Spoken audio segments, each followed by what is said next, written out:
Hello बच्चों, कैसे हैं आप लोग। आई होप कि सब अच्छे होंगे। तो आइए स्वागत करते हैं आपके अपने केमिस्ट्री के ऑनलाइन चैनल ई रसायन पर।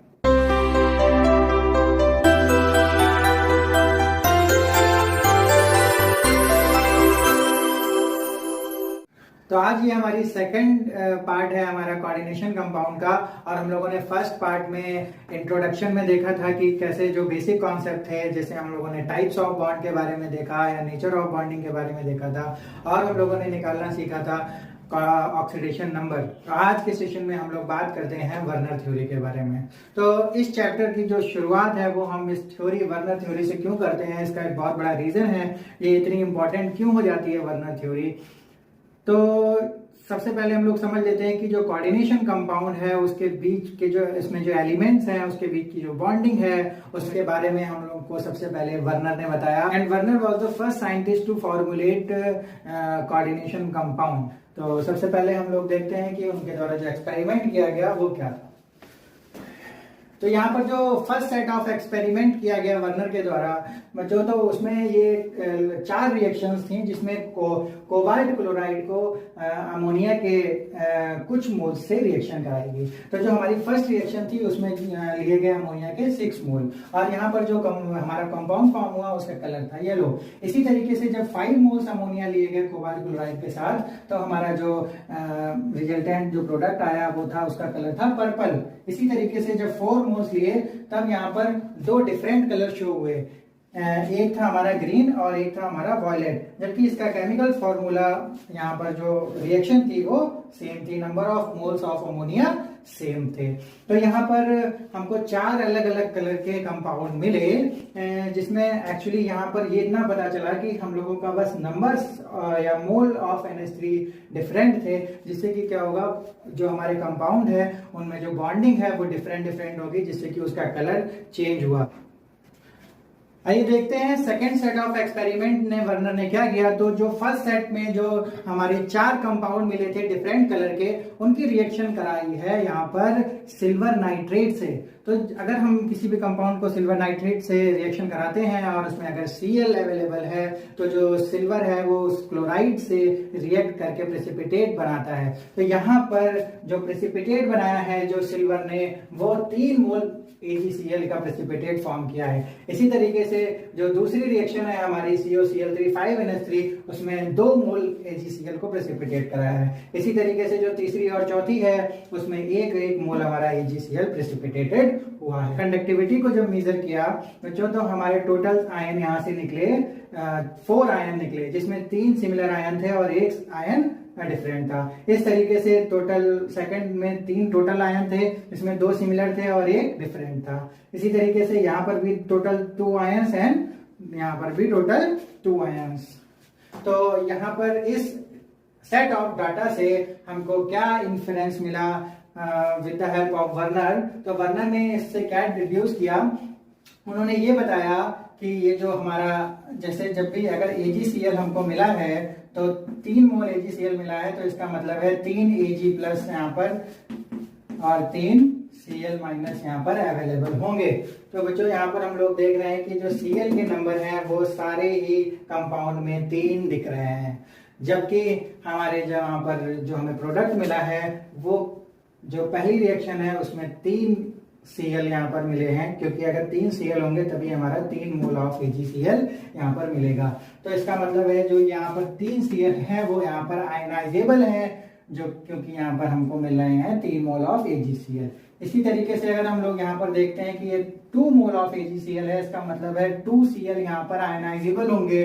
तो ये जो इस फॉर्मूले से अगर हम लोग देखें तो यहाँ पर केवल 2 Cl ही आयनाइजेबल है और जो तीसरा Cl है वो आयनाइजेबल नहीं होगा। ये इन्फरेंस निकलता है इस डाटा से।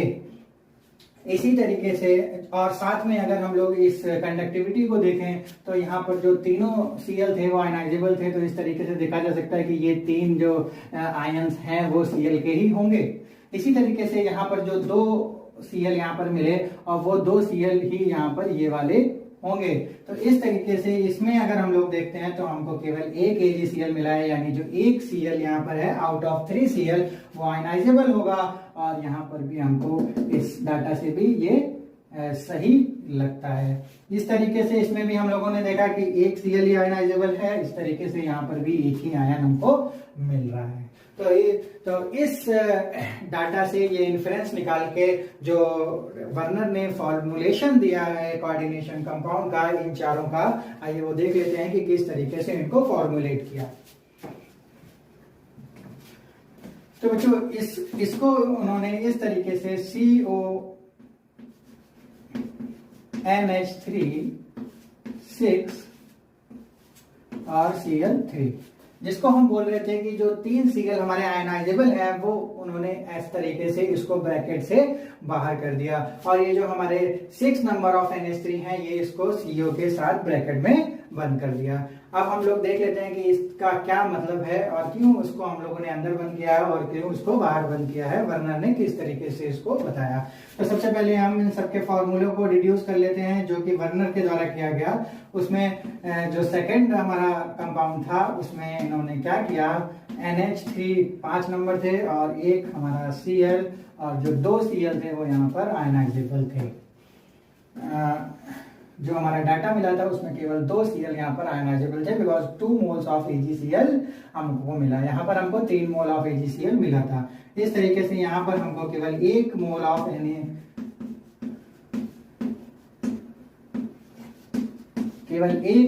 AgCl मिला, इसलिए इसका मतलब था यहाँ पर कि एक हमारा जो Cl है वो ही आयनाइजेबल होगा। इस तरीके से हम लोग यहाँ पर भी देख लेते हैं।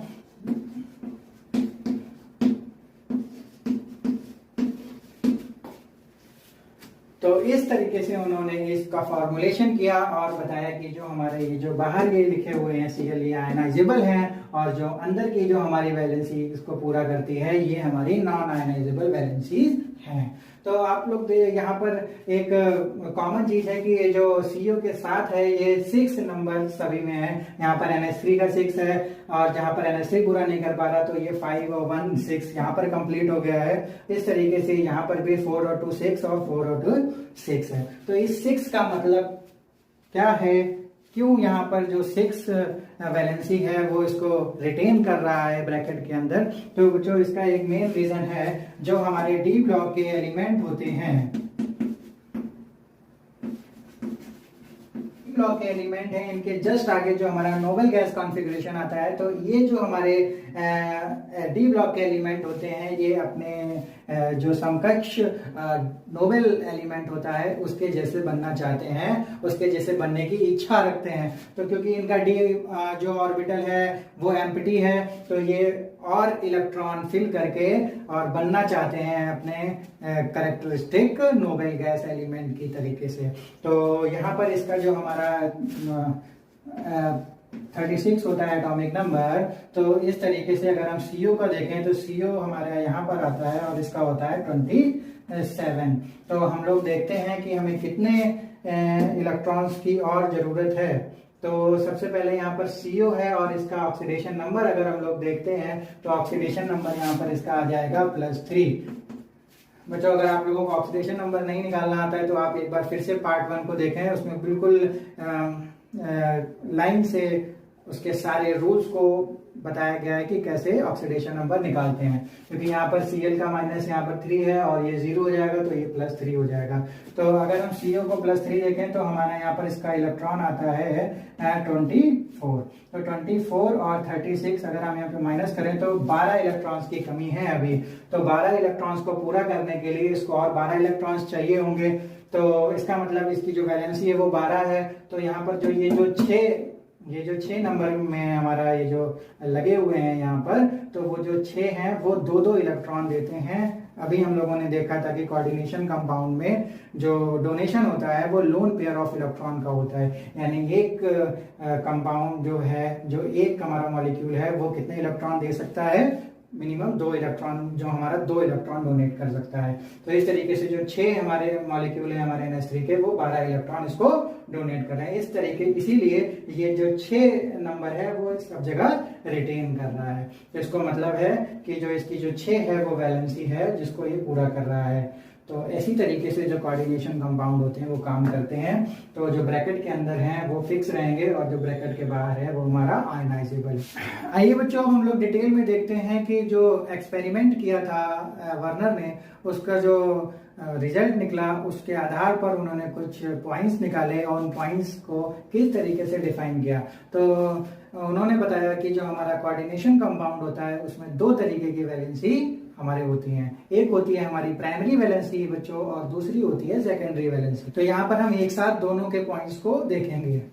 तो जो हमारा पहला पॉइंट है उसमें हम लोग देखेंगे कि जो हमारी प्राइमरी और सेकेंडरी वैलेंसी है वो हम कोऑर्डिनेशन कंपाउंड से कैसे दिखेंगे। तो यहाँ पर जो हमारा सेंट्रल मेटल आयन होता है, सेंट्रल मेटल आयन होता है, उसकी जो ऑक्सीडेशन स्टेट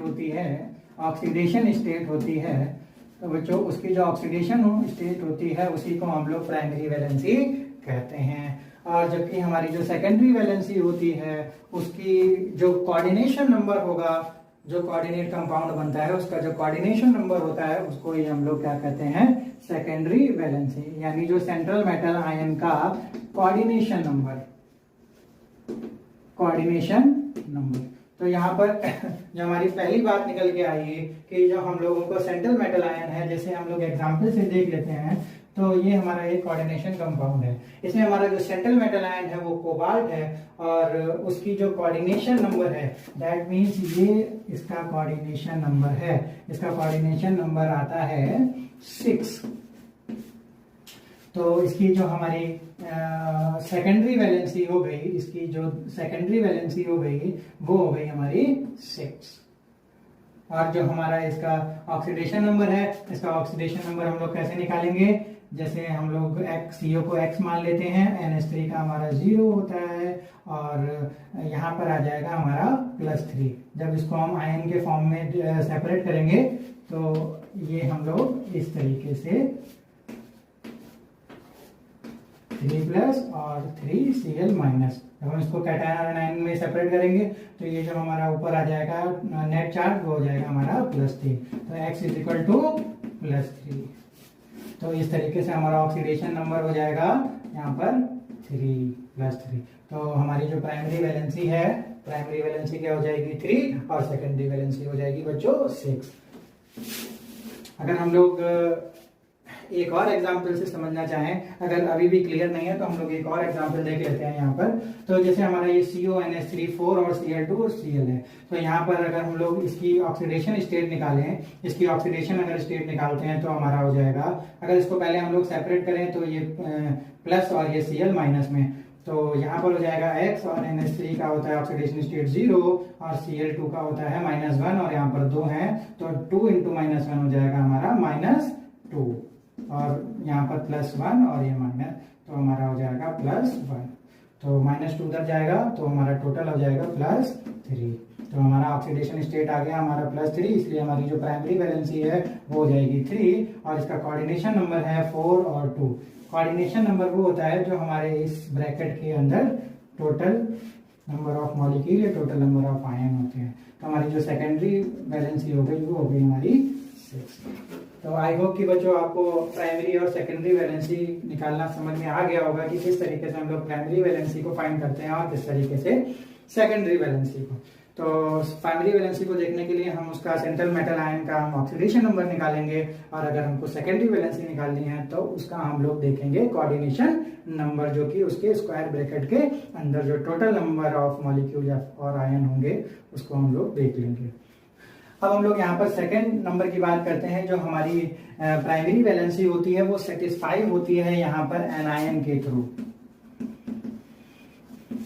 और जो यहाँ पर हमारी सेकेंडरी वैलेंसी होती है वो हमारी एनायन और न्यूट्रल जो मॉलिक्यूल होते हैं उनसे भी सेटिस्फाई हो सकती है। तो ये कौन सा पॉइंट है, इससे हम लोग क्या कहना चाह रहे हैं। तो हमारी प्राइमरी वैलेंसी सपोज करते हैं हमारी प्राइमरी वैलेंसी है यहाँ पर 3।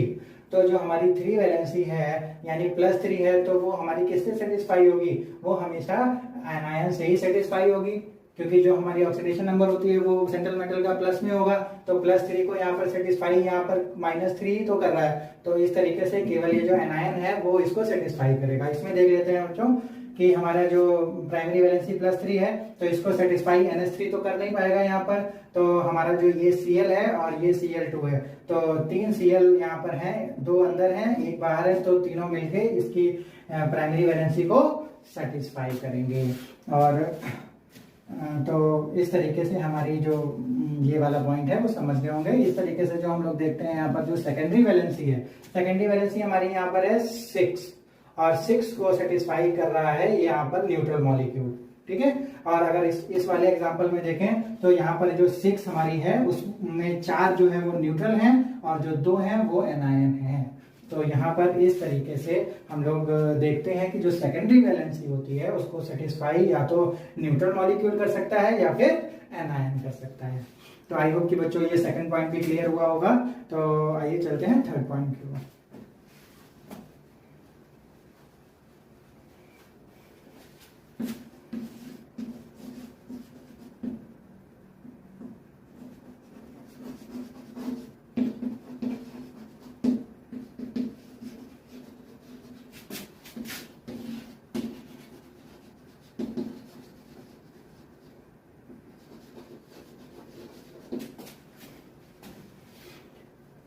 थर्ड पॉइंट है हमारा, जो हमारी प्राइमरी वैलेंसी होती है वो जनरली आयनाइजेबल होती है। बच्चों ध्यान से देखिएगा, ये जो जनरली वर्ड है, जनरली का मीनिंग ऑलवेज नहीं होता। जनरली का मीनिंग होता है कि ज्यादातर केसेस में साधारणतः हम लोग देखते हैं कि जो हमारी प्राइमरी वैलेंसी है वो आयनाइजेबल पार्ट में होती है। तो आयनाइजेबल पार्ट कहाँ पर होता है, जैसे हमारा ये कोऑर्डिनेशन कंपाउंड है, इसके जो स्फीयर में अंदर जो होते हैं हमारे कुछ मॉलिक्यूल और कुछ बाहर होते हैं। तो जो हमारा ये बाहर वाला पार्ट होता है इसको बोलते हैं आयनाइजेबल पार्ट, और जो हमारा अंदर वाले जो ये मॉलिक्यूल होते हैं इनको बोलते हैं नॉन आयनाइजेबल पार्ट। तो जो हमारी सेकेंडरी वैलेंसी होती है वो हमेशा नॉन आयनाइजेबल होती है। जो हमारे अंदर के मॉलिक्यूल हैं ये प्रेसिपिटेट नहीं होंगे या ये नहीं टूटेंगे आयनिक बॉन्ड से। तो ये जो हमारे बाहर के जो केवल ये जो 1 Cl है, यहाँ पर 3 Cl है, हमने एक्सपेरिमेंट में भी देखा कि ये जो बाहर के जो हमारे Cl थे वो हमारे आयनाइज होके क्या हो रहे थे, प्रेसिपिटेट हो रहे थे Ag के साथ। तो हमारी अगर जो प्राइमरी वैलेंसी है वो यहाँ पर कितनी है, 3 है। तो और इसमें सारे के सारे आयनाइजेबल जो हमारे मॉलिक्यूल हैं वो क्या है, प्राइमरी वैलेंसी को सेटिस्फाई कर रहे हैं। बट अगर हम लोग सेकेंड एग्जांपल में देखें कि अगर यहाँ पर भी हमारी प्राइमरी वैलेंसी कितनी है, 3, जबकि हमारे जो आयनाइजेबल है वो केवल 1 है। तो हमेशा जो प्राइमरी वैलेंसी होती है वो आयनाइजेबल नहीं होती है। इस केस में नहीं हो रही है, केवल एक मॉलिक्यूल, एक जो हमारा एलिमेंट है वो आयनाइजेबल है, जबकि जो 2 हैं वो हमारे अंदर कोऑर्डिनेशन के साथ भी हैं और नॉन आयनाइजेबल भी है। But in the case of secondary valency में हमेशा जो हमारा ये जो एलिमेंट या फिर मॉलिक्यूल होंगे वो होंगे नॉन आयनाइजेबल। इस केस में ये ऑलवेज नॉन आयनाइजेबल होंगे। तो बच्चों आपको थर्ड पॉइंट भी आई थिंक क्लियर होगा। और आप लोग अगर इसमें भी देखें तो इसमें भी अगर देखते हैं तो इसमें हमारा जो कोऑर्डिनेशन नंबर है वो यहाँ पर हो जाता है 4K+ और FeCN6 और ये हो जाएगा 4-। तो इसको अगर हम Fe का वो निकालते हैं ऑक्सीडेशन नंबर, तो यहाँ पर आता है Cn का -6 होता है। तो -6 को अगर हम इधर ले जाएंगे तो +6 और यहाँ पर आ जाएगा +2। तो इसकी प्राइमरी वैलेंसी हमारी हो जाएगी 2 और सेकेंडरी वैलेंसी हो जाएगी 6। तो यहाँ पर भी अगर हम लोग देखें कि जो हमारा आयनाइजेबल पार्ट है वो आयनाइजेबल पार्ट जो है वो बाहर की तरफ जो भी आयन्स हैं वो आयनाइजेबल है, जबकि इसकी जो ऑक्सीडेशन नंबर है वो है +2। ठीक है बच्चों, आई थिंक समझ में आ रहा होगा कि हमेशा ये आयनाइजेबल पार्ट हमारा प्राइमरी वैलेंसी नहीं होता, प्राइमरी वैलेंसी को सेटिस्फाई नहीं करता हमेशा। तो लेकिन जो अंदर के जो हमारे सेकेंडरी वैलेंसी हैं ये हमेशा क्या रहेंगे, नॉन आयनाइजेबल रहने वाले हैं। तो चलते हैं अपने फोर्थ पॉइंट की तरफ। जो हमारा फोर्थ पॉइंट है, फोर्थ पॉइंट में ये बोला जाता है कि जो हमारी प्राइमरी वैलेंसी होती है वो होती है नॉन डायरेक्शनल।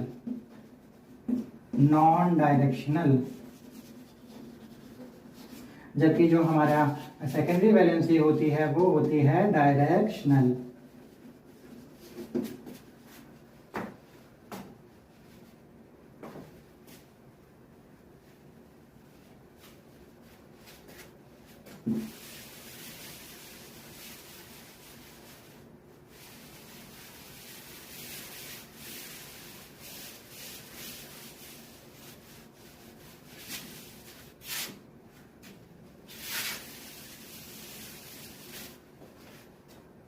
बच्चों हम लोग यहाँ पर समझेंगे कि नॉन डायरेक्शनल और डायरेक्शनल का मीनिंग क्या है।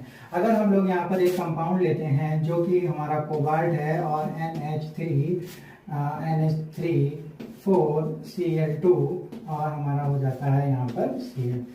तो अगर हम लोग देखते हैं कि जो हमारी प्राइमरी वैलेंसी है यहाँ पर 3 और जो कि नॉन डायरेक्शनल है। नॉन डायरेक्शनल का मतलब होता है कि उसका कोई स्पेसिफिक डायरेक्शन नहीं होता, और नॉन डायरेक्शनल का मतलब होता है कि इसका एक स्पेसिफिक डायरेक्शन होता है। तो अगर एक स्पेसिफिक डायरेक्शन होगा बच्चों, तो अगर हम लोग किसी स्पेसिफिक डायरेक्शन में बनाते हैं तो ये इसका कोई जो शेप निकल कर आता है, तो जो इसका हमेशा क्या होगा, एक शेप निकल कर आएगा।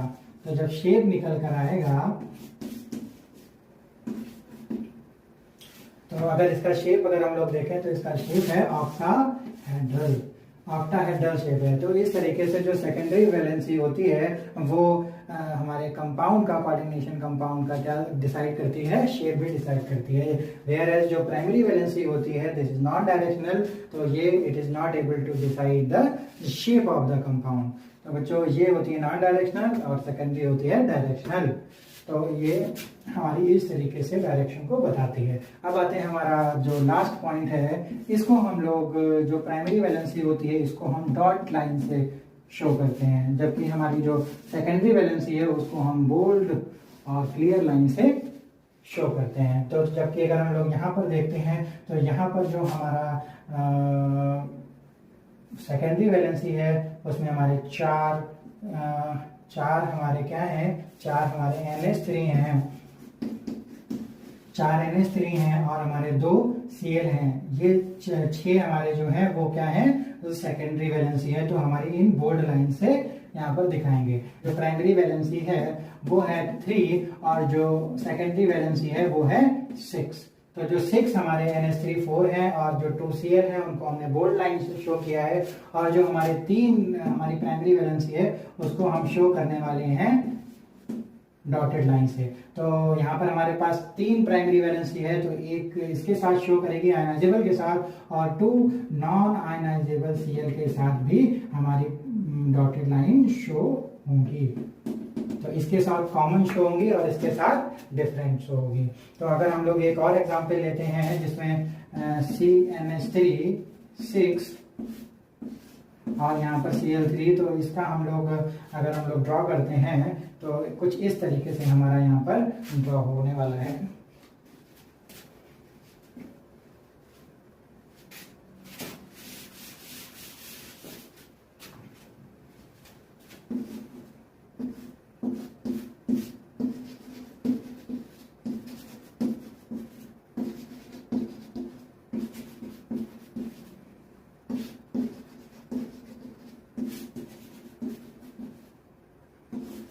ये जो हमारी हो जाएंगी सेकेंडरी वैलेंसी जो कि 6 है, और हमारी जो इसकी प्राइमरी वैलेंसी है वो है +3, और हमारे आयनाइजेबल भी जो हमारे +3 है। तो यहाँ पर हम लोग डॉटेड लाइन से कहीं पर भी हम लोग शो कर सकते हैं। तो ये हमारे इस केस में ये कॉमन नहीं था, जबकि इस केस में हमारे जो 2 Cl थे वो प्राइमरी वैलेंसी भी यहाँ पर सेटिस्फाई कर रहे थे और सेकेंडरी वैलेंसी को भी सेटिस्फाई कर रहे थे। तो इस तरीके से हम लोगों ने बच्चों देखा कि वर्नर थ्योरी के जो पॉस्टुलेट्स थे, जो उनके पॉइंट्स थे, उन्होंने अपने एक्सपेरिमेंट को किस तरीके से किया और उसके डाटा से कुछ इन्फ्रेंस निकाले, और उस इन्फ्रेंस को आप लोगों ने आई होप कि सही से समझ लिया होगा। तो हमारा वर्नर ने काम किया वो इतना इम्पोर्टेंट काम था कि उनको फादर ऑफ कोऑर्डिनेशन केमिस्ट्री भी कहा जाता है, और उन्हें इनऑर्गेनिक के लिए उन्हें केमिस्ट्री के फील्ड में फर्स्ट नोबेल मिला था 1913 में। तो आई होप कि आज की क्लास बहुत अच्छी लगी होगी आपको और बहुत ही इंटरेस्टिंग भी रही होगी, और साथ ही साथ ये नॉलेजेबल भी रही होगी। तो टिल देन बाय बाय, और हम लोग मिलते हैं अब नेक्स्ट क्लास में। तो जो हमारा अगला क्लास रहेगा उसमें हम लोग टर्मिनोलॉजी के बारे में बात करेंगे जो हमारी कोऑर्डिनेशन कंपाउंड से रिलेटेड है। और तब तक बच्चों पढ़ते रहिएगा और बाय बाय।